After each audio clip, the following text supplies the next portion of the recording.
Online থেকে প্রয়োজন অনেক সময় পড়ে না, নানান বিশেষ প্রয়োজন হতেই পারে। ঘি অর্ডার করেছিলাম তো একজনের বিশ্বস্ত সূত্র থেকে। তা আমি বলে দিছি যে যে আসবে আমি তার সাথে কিন্তু কথা বলবো আমার প্রয়োজনের স্বার্থে, আমার জানার স্বার্থে। পরবর্তীতে যে ফুটেজ দেখতেছেন ঘিয়ের, তো কাচের বয়মে আইনা ঘিটা রাখলাম।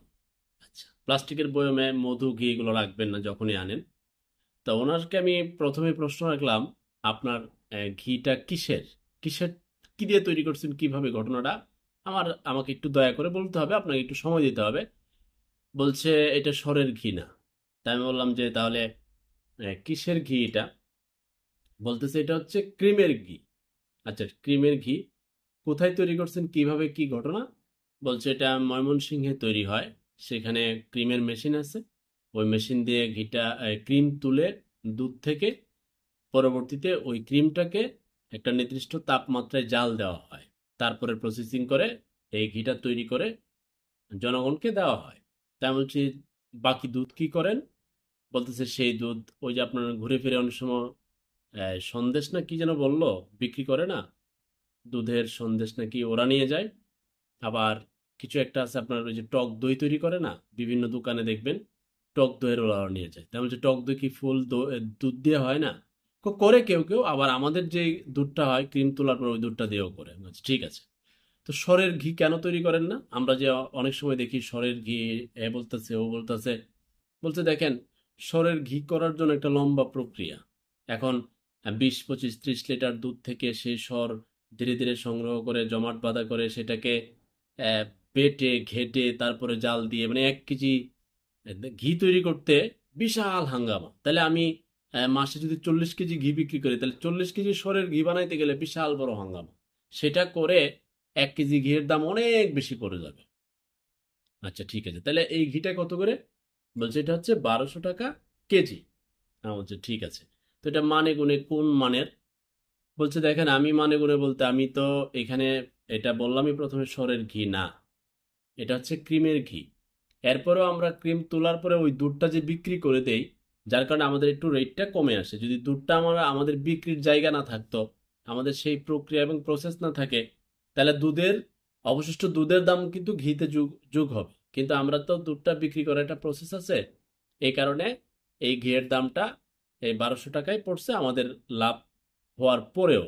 আচ্ছা, তাহলে এই ঘিটা যে পারফেক্ট, এটা বুঝার কি কোনো একটা ওয়ে? আমরা ঘিয়ের অনেক অনেক টেস্ট এটা সেটা, কিন্তু আপনি যেহেতু বিক্রি করছেন আমাকে একটু দেখাবেন। আর ওনার কাছে একটা প্রস্তাবও রাখছিলাম যে আপনি ঘি যেখানে তৈরি করেন আমি সেখানে প্রবেশ করতে পারবো কিনা, দেখতে পারবো কিনা, যেতে পারবো কিনা। বলছে আপনি যেতে পারবেন, কোনো সমস্যা নেই। বলছে ঠিক আছে, আমি সময় সুযোগ করে যাবো একবার দেখার জন্য প্রসেস। আমি একবার চেষ্টা করছিলাম যে ঘি জনগণকে দিব, এখন মূল কারিগর পাওয়া যায় না। একবার সত্যিকারের প্রসেসিং তো আমাকে দেখতে হবে, জানতে হবে, বুঝতে হবে, নিজে সন্তুষ্ট হতে হবে, তারপর জন্য জনগণকে দেওয়ার চিন্তা করবো। না তো আমিও তো সেই পড়ে যাব এই লেভেলে। যদিও করোনার সময় আমাকে যারা চিনেন ক্ষুদ্র নাগরিক হিসাবে, করোনার যে টাইমটা ছিল 3-4 মাস আমি ঘি বিক্রি করছিলাম, কিন্তু সেই যে সোর্স ছিল সেটাকে আমার কেন জানি মনে হয় খুব একটা ভালো লাগে না। পরবর্তীতে টোটাল ক্যান্সেল করে দিছি, কারণ এখন তো জনগণকে এভাবে দেওয়া সম্ভব না। আচ্ছা, এখন উনি উনি আমাকে বলছিল তাহলে আপনি একটা প্রসেস আমাকে দেখাইছিল। তো বলছে আপনি একটু এখান থেকে এই ঘি নেন।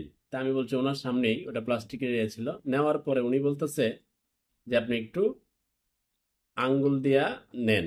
নিয়ে পরবর্তীতে আমারে বলতেছে জিহ্বাত লাগানোর জন্য। হ্যাঁ, বা উপরের যে তালুর অংশটা ওখানে ঘষা দেন। পরে আমি ঘষা দিলাম।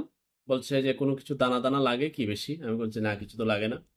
বলছে যদি অন্য কিছুর মিশ্রণ থাকে, ওটা ওটা ডালডা ডালডা এগুলো দেয়, তাহলে আপনার আপনার দেখবেন মিশবে না, মসৃণ হবে না, আপনার মনে হবে কোনো একটা দানা দানা লাগতেছে। তাই আমি বলছি তাহলে ঘটনা। উনি ওনারটা বলছে, আপনাদের অভিজ্ঞতা থেকে জানা থাকলে বলবেন। তা আমি বলছি যে আমরা যে শুনি মাঝে মধ্যে যে ফ্রিজে ঘি রাখলে এটা বসে যায়, কিংবা এই এই ঘটনাটা একটু বলবেন কি? বলছে না, ফ্রিজে কেন ঘি রাখবেন? ফ্রিজে ঘি রাখলে ঘিয়ের একটা ফ্লেভার এটা সেটা তো নষ্ট হয়ে যাবে। আচ্ছা, ও ফ্লেভারের কথা বলতে তখন আমি ওকে প্রস্তাব রাখলাম যে আলাদা কোনো ফ্লেভার বিক্রি করে কিনা। বলছে হ্যাঁ করে। কেন করে, কে করে? বলছে কয়েকটা অঞ্চলের নাম বললো, আমি অঞ্চলের নাম নাই বললাম। কারণ আমার হাতে তো সেই প্রমাণ নাই। উনি বলছে যে তারা করে, আমি কি কেন করে, বলছে এটা অনেক লং টাইম, দেখা গেছে 100 কেজি ঘি তৈরি করলো, এটা তো একদিনে সেল হয়ে যাবে না, 3 মাসও লাগতে পারে, তখন এই ফ্লেভারটা একটু থাকতে হবে ঘিয়ের মধ্যে, ওই ফ্লেভারটা এই কারণে দেওয়া হয়। আচ্ছা আচ্ছা, ঠিক আছে। এই পর্যন্ত ঘিয়ের আপডেট রিপোর্ট। এরপরও আপনাদের কোনো মন্তব্য থাকলে বলবেন। আল্লাহ হাফেজ।